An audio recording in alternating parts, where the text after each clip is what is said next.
Hello, everyone. Welcome to this next session by Wisdom Mitra.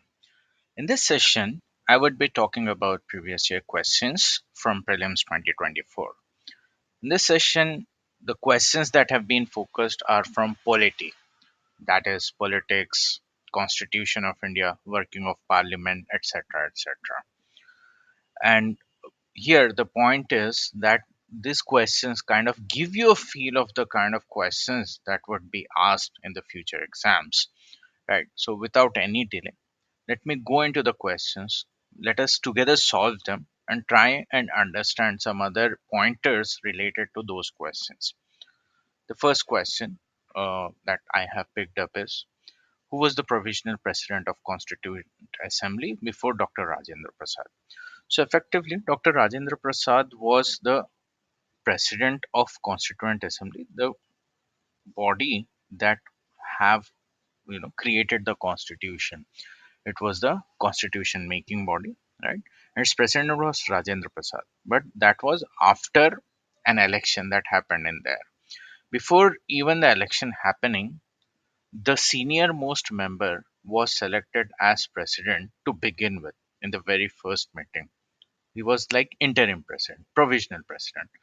And who was that person? So this question is totally out of memory, simple and straightforward. It was Dr. Sachidanand Sinha. Okay, and there are couple of pointers or questions that are related to constituent assembly that are usually asked in competitive exams. So for example, when was the constituent assembly's first meeting? So the first meeting, पहली meeting जो constituent assembly की हुई थी वो हुई थी 9 दिसंबर 1946 को.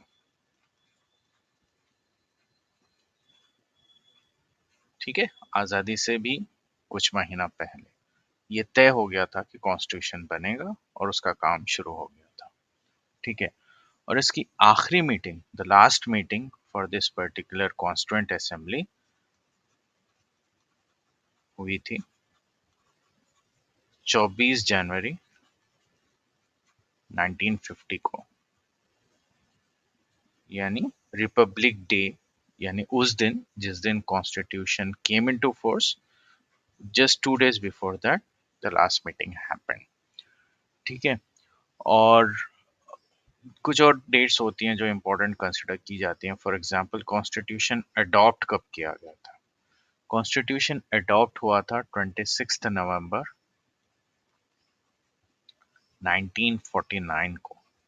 ठीक है, और केम इनटू फोर्स ऑन 26 जनवरी 1950, जिसको हम रिपब्लिक डे की तरह मनाते हैं, right? And how many members were there after at the beginning? There were 389 members to begin with, and after partition, this came down to 299. Okay, this is also an important question, right? And apart from that, there are a couple of other questions that can be asked. Say, for example, when was the national flag adopted? ठीक है, तो flag कब adopt हुआ था constituent assembly के through? It was on 22nd July 1947. ठीक है, यानी आज़ादी से पहले हमें झंडा फहराना है 15 अगस्त को, तो उससे कुछ दिन पहले नेशनल फ्लैग अडॉप्ट कर लिया गया था. Okay, and probably all of know कि झंडा डिजाइन करने वाले थे mister Pingali Venkaiah, right? And इसी तरह कुछ और चीज़ें पूछी जा सकती हैं. फॉर एग्जांपल, नेशनल एंथम कब अडॉप्ट किया था? National anthem was adopted on 24th of January 1950. ठीक है, और उसके अलावा लाइक एंथम हो गया, फ्लैग हो गया, स्टेट एम्बलम, अशोका's pillar. When was that adopted? वो अडॉप्ट किया गया था 26 जनवरी को 1950. ठीक है, और प्रियम्बल ऑफ कॉन्स्टिट्यूशन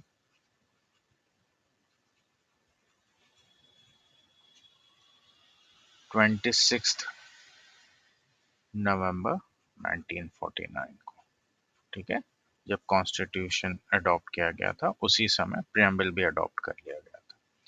ठीक है, तो ये कुछ क्वेश्चंस है जो पूछे जा सकते हैं। सिमिलरली कॉन्स्टिट्यूशनल एडवाइजर कौन थे,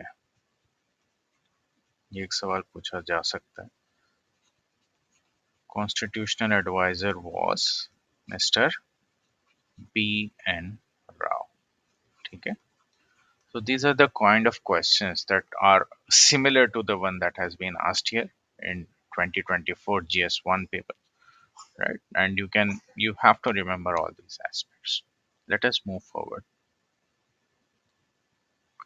With reference to Government of India Act 1935, जो Government of India Act 1935 है, उसके हिसाब से these are the two statements of which we have to identify which one is correct. One is it provided for the establishment of an All India Federation based on Union of British India, British Indian provinces and princely states. ठीक है, तो ये simple सी बात है कि एक federation बनाने की बात की गई थी 1935 एक्ट में, राइट। और दूसरा है कि defence and foreign affairs were kept under control of federal legislature, ठीक है, यानी जो सेंटर नहीं बल्कि फेडरल के हाथ में, जो स्टेट्स हैं उनके हाथ में ये पावर दी गई थी। तो which one of the two correct? अगर आपको आंसर ना भी पता हो तो एटलीस्ट नंबर 2 गलत है, ये आपको क्लियर हो जाना चाहिए। क्यों? क्योंकि डिफेंस, फॉरेन अफेयर्स ये ऐसी चीजें हैं जो स्टेट के हाथ में नहीं दी जा सकती हैं, क्योंकि फिर क्योस क्रिएट होगा, प्रॉब्लम क्रिएट होगा कि हर स्टेट अपना डिफेंस हैंडल कर रहा है, हर स्टेट अपना फॉरेन अफेयर हैंडल कर रहा है, तो ये हो ही नहीं सकता। तो नंबर 2 तो गलत ही है। So obviously the answer would be number 1, right? या फिर ये नीदर वन ऑफ, तो ये या ये दोनों में से कोई एक करेक्ट है। But the answer actually is this one, कि इसमें ये बात की गई थी कि एक फेडरेशन क्रिएट होगी इंडिया के लिए, ठीक है। तो ये अगेन ये जो गवर्नमेंट ऑफ इंडिया एक्ट 1935 है, ये बहुत ही अहम एक्ट है, ठीक है, क्योंकि it was a very elaborate act, और कॉन्स्टिट्यूशन ऑफ इंडिया जो फॉर्म हुई है, जो क्रिएट हुई है, उसमें से बहुत सारी चीजें इससे ली गई हैं। Okay, so let me tell you a few pointers about it. It came into effect in 1937. As far as I remember, it was April 1937 when Government of India Act 1935 came into effect. Okay, और उसमें 451 clauses और 451 clauses और करीब करीब 15 schedule थे, 15 schedules थे। और आप अब अपने कॉन्स्टिट्यूशन में देखो तो वैसे ही near about 395 articles at the start थे, है ना। और आई थिंक 6 या 7 शेड्यूल्स कुछ थे। तो बेसिकली इससे कई एक पॉइंटर्स उठाए गए हैं। और एक दो बातें और गवर्नमेंट ऑफ इंडिया एक्ट 1935 के बारे में आपको याद रखनी चाहिए। एक तो ये कि इसने बाई कैमरल लेजिस्लेचर की बात की थी, ठीक है। इसका मतलब ये है कि there would be two houses, दो you know Vidhan Sabha, Rajya Sabha, that is Lok Sabha and Rajya Sabha, sorry, Lok Sabha and Rajya Sabha होगा। और स्टेट लेवल पे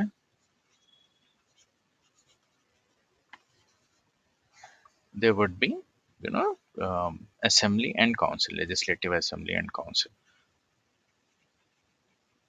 तो इसने ये बताया था या ये बात की थी कि there would be bicameral, यानी there would be two houses for all the affairs of parliament, ठीक है। तो ये दूसरा पॉइंट है। और इसके अलावा एक अहम बात ये है कि इसमें dyarchy was abolished,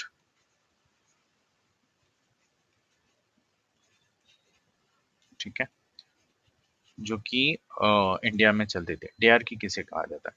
dyarchy is basically two governments, and this is not about centre and states, ठीक है। दिस इज अबाउट फेडरेशन में ही, समझो बॉम्बे प्रेसिडेंसी है या मद्रास प्रेसिडेंसी है, वहां पर ही कुछ काम गवर्नर के अंडर हुआ करते थे और कुछ काम लेजिस्लेटिव असेंबली के अंडर हुआ करते थे, ठीक है। और ये चीज कंफ्यूजन क्रिएट करती थी। और ठीक है, and that was kind of abolished in 1937 by government of India act 1935। ठीक है, तो ये जो डायरकी है कि गवर्नर कुछ काम करेगा, गवर्नर के अंडर कुछ कुछ क्लॉजेस होंगे और लेजिस्लेटिव असेंबली की अपनी एक लिस्ट होगी, ये चीज थी, and that was removed via government of India act 1935। ठीक है, सो most of the or many of the ideas and insights on the constitution are from this particular act 1935. Let us move forward. So in the next question, it is being asked, as per Article 368 of Constitution of India, the Parliament can amend any provision by way of. इसका मतलब ये है कि constitution of India के according कोई भी चीज यानी कोई भी आर्टिकल ऑफ द कॉन्स्टिट्यूशन किस किस तरह से अमेंड यानी चेंज किया जा सकता है. So it is allowed to do addition. Yes, it is true. So for example, Article 300A, or say for example, uh, related to 21A, right to education. So there is an addition of an article, right? So this is allowed. Variation यानी changes, कि कोई भी तब्दीली ला सकते हैं आप article constitution में in accordance with article 368. Parliament के पास ये अथॉरिटी है कि वो कोई चेंजेस ला सके कॉन्स्टिट्यूशन में. This is also correct. And repeal यानी कोई आर्टिकल हटाया भी जा सकता है. Say, for example, Article 370 has been repealed, right? Similarly, Article 31 has been repealed. Right to property, which was part of fundamental right, it was repealed and 300A was added. So, ये भी किया जा सकता है पार्लियामेंट के through as per Article 360. So, all the three are correct. Hence, the answer is 1, 2, and 3. Okay. So, yeah, a few important points that we should be knowing about Article 368. It is from Part 20. This you may remember. It's a good important point to kind of remember. Part 20 has only one article, that's Article 368, and it talks about amendment. Okay. And how many amendments have been done in Constitution till now?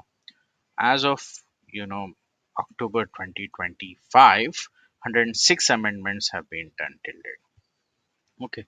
And many of those amendments are like really important, well known. For example, the most famous one is our 42nd amendment, in which preamble was amended. The powers of judiciary vis-a-vis parliament, they were amended, so on and so forth. Our amendment number 44th, this was also, it reversed a lot of amendments in 42nd. This is an important. Recently, GST slabs have been changed, so GST amendment can become important. कि GST कब amend किया गया था, यानी कौन सा amendment था. 101th amendment था जीएसटी का. सो 42nd अमेंडमेंट, 44th, 101, ये सारी अहम और इम्पोर्टेंट अमेंडमेंट्स हैं अगर आप अमेंडमेंट के बारे में बात किया जाए, जो आर्टिकल 368 के अकॉर्डिंग हुआ था. ठीक है, let us move forward. Next question है कि which of the following statements are correct in respective of money bill. तो मनी बिल के बारे में जब बात की जाए तो कौन सी स्टेटमेंट्स जो नीचे दी गई हैं वो करेक्ट है. एक ये कि article 109 mentions special procedure in respect of money bills, ये बात सही है. आर्टिकल 109 मनी बिल के बारे में बात करता है. A money bill should not be introduced in council of states. Council of states का मतलब होता है राज्यसभा, और ये बात भी सही है कि राज्यसभा में मनी बिल नहीं इंट्रोड्यूस किया जा सकता है. Rajya Sabha can either approve the bill और suggest changes but can not reject it. ये बात भी सही है एक्चुअली कि राज्यसभा के पास ये अथॉरिटी है कि वो सजेशंस दे, बट वो रिजेक्ट नहीं कर सकती जो भी बिल लोकसभा से पास हो करके, जो भी मनी बिल लोकसभा से पास हो करके इनके पास आई है. ठीक है. सो बट ये जो amendment to a bill suggested by Rajya Sabha have to be accepted by Lok Sabha, ये बात सही नहीं है. लोकसभा के ऊपर ये जरूरी नहीं है कि वो एक्सेप्ट करे. So this point is wrong. So basically 1, 2 and 3. Option C is the correct answer. Bills के बारे में थोड़ा हम देखें तो बिल्स दो तीन तरह की होती हैं. एक ऑर्डिनरी बिल होती है, राइट, मनी बिल होती है, जिसके बारे में हम यहाँ भी देख रहे हैं। और तीसरा कॉन्स्टिट्यूशनल अमेंडमेंट बिल भी होती है।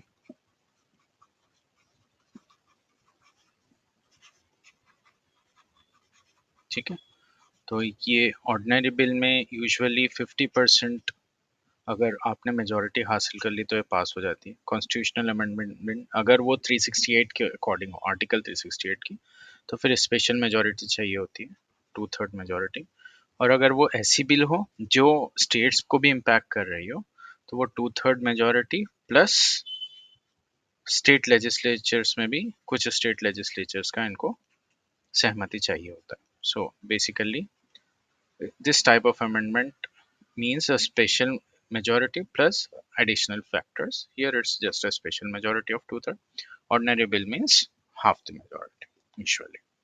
Right. So this is what money bill is all about. Let us move forward. How many delimitation commissions have been constituted by Government of India till December 2023? So Government of India ने आज तक कितनी बार delimitations की हैं? तो ये तो एक फैक्चुअल बेस्ड आंसर है। फोर फोर टाइम्स हुआ है अब तक डिलिमिटेशन। ओके, एक बार हुआ था 1952 में, दूसरी बार हुआ था 1963 में, तीसरी बार हुआ था 1973 में, और चौथी बार 2002 में। डिलिमिटेशन का क्या मतलब होता है? डिलिमिटेशन मीन्स इंश्योरिंग दैट कि one vote is equal to one vote in any constituency. ठीक है, तो बेसिकली हर कॉन्स्टिट्यूएंसी जो इंडिया में है उसकी पॉपुलेशन अप्रोक्सीमेटली से में मैच की जाए, ताकि हो ये कि उस कॉन्स्टिट्यूएंसी से जो मेंबर ऑफ पार्लियामेंट रिप्रेजेंट करने आ रहे हैं, they are like near about equally weighted. ऐसा ना हो कि किसी कॉन्स्टिट्यूएंसी में पॉपुलेशन बहुत ज़्यादा हो तो उनके वोट की कीमत कम हो जाएगी, राइट, कि वो भी एक एमपी भेज रहे हैं और दूसरी कॉन्स्टिट्यूएंसी जहाँ बहुत कम पॉपुलेशन है वो भी एक एमपी भेज रहे हैं, तो ऐसा नहीं होता। So basically dividing the constituencies in accordance with population, population के बिना पर, सेंसस के बिना पर डिवाइड करना कॉन्स्टिट्यूएंसीज को, उसको कहते हैं डिलिमिटेशन। ठीक है, तो डिलिमिटेशन इंडिया में 4 बार हो चुका है अभी तक। सो पीरियोडिकली कंडक्ट किया जाता है so as to ensure कि one vote is equal to one vote in every constituency. अगला question, the constitution 71 amendment act 1992 amends the 8th schedule to the constitution to include which languages? So again ये fact based question है। 71st amendment में कोंकणी, मणिपुरी, नेपाली ये 3 add हुई थी, तो answer इसका ए है एक्चुअली। ठीक है, एंड मैथिली बाद में ऐड हुई है, मैथिली ऐड हुई है 2003 में in accordance with change in 8th schedule, and 8th schedule में उसको इंक्लूड किया गया है in accordance with 92nd amendment act. ठीक है, so again a fact based question है, but it's an important point कि 8th शेड्यूल में कौन सी लैंग्वेज कब ऐड हुई थी। ठीक है, let us move forward. Which of the following statements are correct about the Constitution of India? Constitution of India के बारे में कौन सा स्टेटमेंट करेक्ट है? Powers of municipalities are given in part 9 A. Again fact based question है, simple straightforward, yes. Emergency is in part 17 16 18 sorry, right. और तीसरा है पार्ट 20 में, दिस इज अबाउट अमेंडमेंट्स। ठीक है, तो इमरजेंसी पार्ट 18 और अमेंडमेंट पार्ट 20, ये भी करेक्ट है। तो answer basically 1, 2 and 3, D is the correct answer. मैंने कुछ लिस्ट कर रखी है आप लोगों के लिए, जो 3 हमने अभी देखे कौन से 3 थे, 9A, 18 और 20। 9A म्यूनिसिपैलिटीज, राइट, 18 इमरजेंसी और 20 अमेंडमेंट। ठीक है, सो आपको ये सारे याद रखने बहुत ज़रूरी नहीं है, बट एटलीस्ट हमने ये तो नोटिस कर लिया कि ये 3 तो पूछे गए, तो ये 3 बहुत इंपॉर्टेंट है। एंड उसके अलावा पार्ट 3 फंडामेंटल राइट्स में आता है, ये भी आपको याद रखना ज़रूरी है। Part 4 directive principle, 4A fundamental duties, fundamental duties क्योंकि बाद में ऐड की गई थी इसलिए वो 4A बन गई, right, because they fit along with principles, directive principle, rights and duties, तो वो इसीलिए एक आर्टिकल ऐड हुआ 51 है उसी के साथ, और वो फंडामेंटल ड्यूटीज बन गई जो 42nd अमेंडमेंट में आई थी। ठीक है, ये भी अहम है, आपको याद रखना है। पंचायत पार्ट 9 ये याद रखना ज़रूरी है। Right, scheduled tribes and areas part 10, this is also important. Elections के बारे में यहाँ पर है part 15, this is also important. Right, और लास्ट वाला 22nd, ये भी बहुत इंपॉर्टेंट होता है, अक्सर पूछा जाता है यूजुअली दिस इज आस्क्ड। तो ये जो सारे पार्ट्स हैं ये बहुत ज़रूरी है, आपको याद रखनी है। बाकी की भी you can keep revising, this an important way to kind of remember. तो द इम्पोर्टेंट थिंग इज कि आपको ये पता रहे कि स्ट्रक्चर क्या है। राइट, सो फॉर एग्जांपल शुरू हुआ इंट्रोडक्शन से, प्रियम्बल से। प्रियम्बल कोई पार्ट नहीं दिया गया बेसिकली। ठीक है, उसके बाद में इंडिया है क्या ये डिफाइन किया गया, फिर इंडिया में जो है डिफाइन कर दिया टेरिटरी, तो फिर उसकी सिटीजनशिप के लॉस क्या हैं, कौन सिटीजन रहेगा कौन नहीं रहेगा and all that. Right, once you have that, फिर उन सिटीजन्स के राइट्स क्या रहेंगे, फिर उन सिटीजन्स के राइट्स देने के लिए गवर्नमेंट को क्या करना चाहिए, फिर उसके बाद उन सिटीजन्स की ड्यूटीज़, फिर उसके बाद सेंट्रल गवर्नमेंट का बिहेवियर, स्टेट गवर्नमेंट का बिहेवियर, फिर नीचे उतरते गए। राइट, स्टेट के बाद आई यूनियन टेरिटरी, उसके बाद आई पंचायत, उसके बाद आई म्यूनसिपैलिटी, उसके बाद आई कॉर्पोरेट सोसाइटी, फिर ट्राइबल एरियाज। राइट, फिर जब ये सारी चीज़ें डिस्कस हो गई उसके बाद यूनियन और स्टेट्स के बारे में डिस्कस हुआ, फिर फाइनेंस, प्रॉपर्टी, ये ग्रैन्युलैरिटी। जब वो सारी चीज़ें डिफाइन हो गई, फिर कंडक्ट ऑफ इलेक्शंस कैसे होगा, है ना, दूसरी क्लॉजेस वगैरह, ऑफिशियल लैंग्वेजेस, इमरजेंसी, ये सारी चीज़ें, और सब होने के बाद में लास्ट में अमेंडमेंट डिस्कस किया गया पार्ट 20 में 368। देन 369 टू 92 टेम्पररी चीज़ें जो भी होंगी, 21 and 22 is about the authoritative text in Hindi. Okay, let us move forward. Which of the following statements is correct as per Constitution of India? तो Constitution of India के according कौन सी चीज़ सही है? Interstate trade and commerce is a state subject.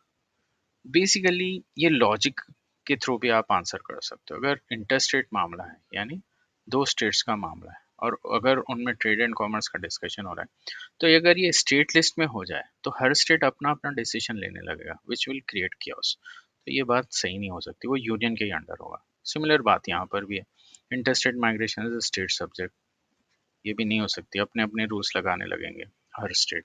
Interstate quarantine is a union subject, ये सही हो सकता है, ये अलग अलग स्टेट्स का मामला है। और यूनियन दैट इज सेंटर कुछ रोक लगा सकती है कि कोई बीमारी चल रही है तो माइग्रेशन ना हो, क्वारंटाइन हो, etcetera. Corporation tax is a state subject, नहीं ये भी गलत है, corporation tax is a central subject. ठीक है, so basically the answer is C. Under which of the following articles Constitution of India has the Supreme Court of India plays right to privacy? तो right to privacy किस right की क्रॉलरी है ये पूछा जा रहा है। तो पहले हम ये देख लेते हैं कि ये राइट्स कौन कौन से हैं। आर्टिकल 15 और 16 ये इक्वालिटी रिलेटेड राइट्स हैं। ठीक है, और 19 और 21 ये फ्रीडम रिलेटेड राइट्स हैं। ठीक है, इनकी टेक्स्ट मैंने यहाँ रखी है यानी टाइटल। आर्टिकल 15 है prohibition of discrimination on grounds of religion, race, caste etcetera. तो ये इक्वालिटी रिलेटेड राइट है। Equality of opportunity in matter of public employment, कि अगर आप गवर्नमेंट एम्प्लॉय हो तो आप ऐसा नहीं कहा जा सकता है कि इस पोस्ट पे सिर्फ इसी रिलीजन, इसी कास्ट का बंदा बैठेगा, दैट्स नॉट अलाउड। सो ये तो इक्वालिटी रिलेटेड है। Privacy is not about equality, so it probably will come under these two: protection of certain rights regarding freedom of speech etc. तो ये एक्सटर्नल फ्रीडम के बारे में, protection of life and personal liberty, personal liberty, right, कि state can not arrest me without any crime etcetera. तो ये liberty जो आज़ादी है पर्सनल, उसमें ये पार्ट भी इंक्लूड किया गया है, राइट टू प्राइवेसी। ठीक है, तो this is article 21, so answer is D basically. Right, next question, which of the following statement about ethics committee in Lok Sabha are correct? Fact based question is simple and straightforward. Initially it was an ad hoc committee, this is true, right? Only a member of Lok Sabha can make a complaint related to, ये गलत है, you can make a complaint via member of Lok Sabha. The committee cannot take up any matter that sub judice, this is also true. कोई बात अगर sub judice है, इसका मतलब sub judice is nothing but जो court में चल रहा है केस, अगर ऐसा कुछ है तो the committee will not take that. 1 and 3 only. Let's move forward. A writ of prohibition. So ये जो prohibition वाली writ है इसका क्या मतलब है? That's being asked. बहुत ही simple question, right? So writs किन तरह की होती हैं, right? So there are multiple types of writs. Writs क्या होता है? Basically सुप्रीम कोर्ट या हाई कोर्ट के जो powers होते हैं कि गवर्नमेंट को या गवर्नमेंट ऑफिशियल्स को या लोअर कोर्ट्स को सुप्रीम कोर्ट और हाई कोर्ट कुछ इंस्ट्रक्शंस दे सकते हैं और these are in accordance with article 32, right, and article 226 if I remember. Article 32 is for Supreme Court, 226 is for High Court.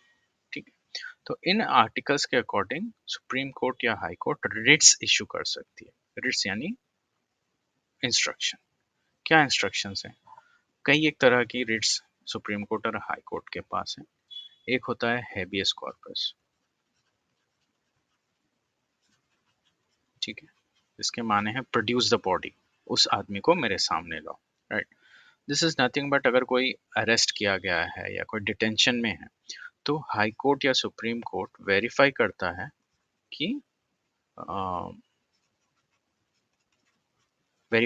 है कि क्या ये बंदा या ये पर्सन जो अरेस्ट किया गया है is it lawful arrest.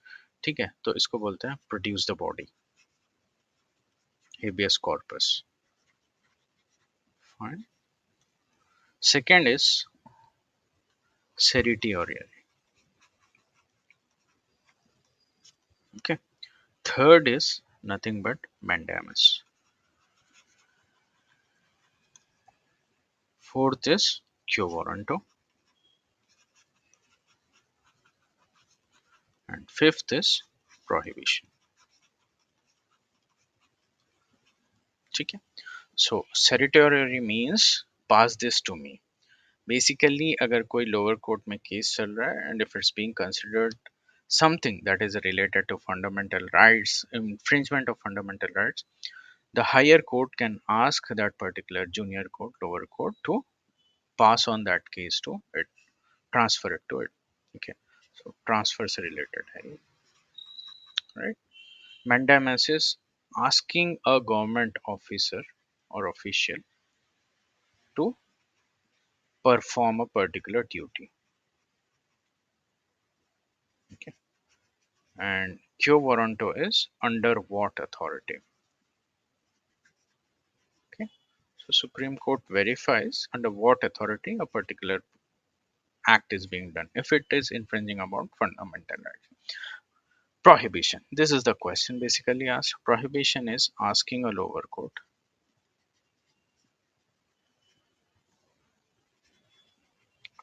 to stop a proceeding. Okay, so basically that is being mentioned here in C कि लोअर कोर्ट को हायर कोर्ट कह सकता है, सुप्रीम कोर्ट और हाई कोर्ट, हायर कोर्ट से वही दो कोर्ट मतलब है कि कोई पर्टिकुलर प्रोसीडिंग को रोका जाए ताकि वो इस केस को अपनाए, right. So basically question C, sorry option C is the answer. Government officer को प्रोहिबिट करना ये नहीं, गवर्नमेंट ऑफिसर से रिलेटेड नहीं होता है. पार्लियामेंट को नहीं, गवर्नमेंट को प्रोहिबिटिंग फ्रॉम अनकॉन्स्टिट्यूशनल पॉलिसी ये भी नहीं होता है. It's basically C. So C is the answer and all these are important rates that are under Article 32. और इसी आर्टिकल को डॉक्टर बी आर अम्बेडकर ने heart and soul of Indian constitution कहा है क्योंकि इसके जरिए सारे फंडामेंटल राइट्स सब लोगों के प्रोटेक्ट किए जाते हैं. Let us move forward. Consider the statement. It is the governor of state who recognizes and declares a community of that state as scheduled tribe. No, it is the president on the advice of governor who declares a community as a scheduled tribe. So this statement is wrong. A community declared as a scheduled tribe in a state need not be so in another state. ये correct है कि कोई community अगर एक state में scheduled tribe declare की गई है तो जरूरी नहीं कि वो हर state में declare कर दी जाए. So option B is the answer. Okay, let us move forward. With reference to union budget, consider the following statements. Union budget, Union Finance Minister on behalf of Prime Minister lays the annual financial statement. No, It's not prime minister, it's president on whose behalf the budget is laid. ठीक है, तो ये statement गलत होएगा. At the union level, no demand for grant can be made except on the recommendation of President of India. तो centre में कुछ भी डिमांड फॉर अ ग्रांट यानी जो भी पैसे कंसोलिडेटेड फंड ऑफ इंडिया से निकालने हो वो प्रेसिडेंट ऑफ इंडिया की रिकमेंडेशन पे ही होंगे. ये बात सही है. So this is very correct. तो ये आर्टिकल 2. यूनियन बजट के बारे में एक बात कह दूं मैं कि यूजुअली सॉरी ये आर्टिकल 112 के अकॉर्डिंग पब्लिश होती है. 112. ओके, तो बजट जो है आर्टिकल 112 के प्रकार बनती है. सो ये आपको पता होना चाहिए. Let us move forward. Next question. With reference to speaker of Lok Sabha consider the following statement. जब रेजोल्यूशन पास हो रही है ये कि स्पीकर को हटाया जाए, अगर ऐसी रेजोल्यूशन पास हो रही है तो ये 3 स्टेटमेंट्स दी गए हैं. He shall not preside that particular resolution discussion. Right, जो कंसिडरेशन चल रही है ये बात सही है. They can not. He she shall not have the right to speak. ये बात गलत है. वो बात कर सकते हैं. he can defend himself or she can defend himself. He she shall not be entitled to vote on the resolution in the first tense. ये बात भी गलत है. They are entitled actually. Okay, so इस क्वेश्चन का answer है A, that is one only. So they shall not preside, ये बात सही है, बट बाकी के दो चीजें गलत है. They have the right to speak and they have the right to vote. Next, with reference to the Indian Parliament, consider the following. A bill pending in the Lok Sabha lapses on its dissolution. ये बात सही है. Okay. So this is true. Second is a bill passed by Lok Sabha and pending in Rajya Sabha lapses on dissolution of Lok Sabha. ये बात भी सही है. A bill in regard to President of India notified his intention to summon the Houses to a joint sitting lapses on dissolution. No.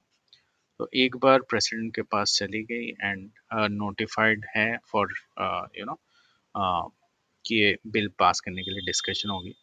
Right, ये bill जो है वो reject नहीं होती. दैट इज वो बिल लैप्स नहीं होती है. ठीक है, so basically the answer for is this 1 and 2. Answer B option. Next, with reference to Parliament of India, consider the following statements.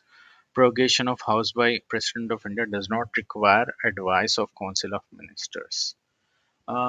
ये no. Basically, advice of ministers चाहिए होता है president को. Prorogation of House is generally done after House is adjourned, signed. ये correct है. But there is no bar on President to India of India to prorogating the House which is in session. ये बात भी सही.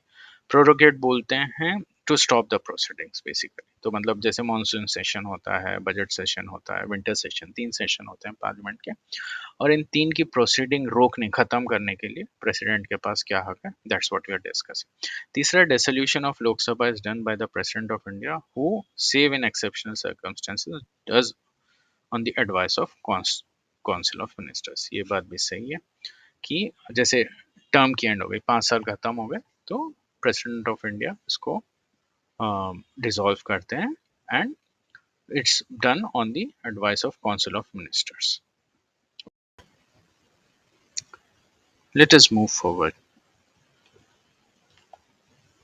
Yeah, these were the questions I wanted to cover under polity, right? So these have been picked up from GS paper 1, that is prelims paper 1, and I hope you liked it. Looking forward to your comments, suggestions, and queries about next batches. Thank you.